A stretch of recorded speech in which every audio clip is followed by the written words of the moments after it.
Les années 70 symbolisent l'apogée du prêt-à-porter et la jeunesse des créateurs, une mode portable et accessible. Une décennie à redécouvrir à travers des photos, des films et des pièces emblématiques dans le cadre d'une exposition sur l'histoire de la mode contemporaine au Musée des Arts Décoratifs.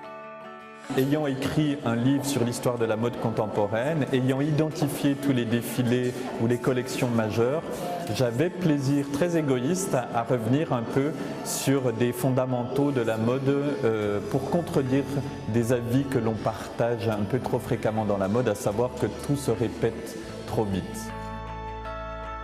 Si on devait être myope pour décrire l'étage qui concerne les années 70, il y aurait deux piliers, je trouve. Yves Saint Laurent d'une part, avec lequel on inaugure l'exposition en 71 par cette collection hommage aux années 40, et puis Issey Miyake qui est à la même époque porteur d'une grande forme de modernité qui n'était pas recensée encore en France. Après cela, je trouve qu'il y a toute une génération de créateurs qu'on appelle nouvellement créateurs en 71, qui sont ces stylistes du prêt-à-porter au sens strict. C'est vraiment du prêt-à-porter, du prêt-à-consommer, du plaisir à porter et à consommer. Et je veux parler de Cacharel, de Kenzo, de Térébenthine par Chantal Thomas, de Dorothée Bise, dont on a retrouvé des vidéos et des vêtements.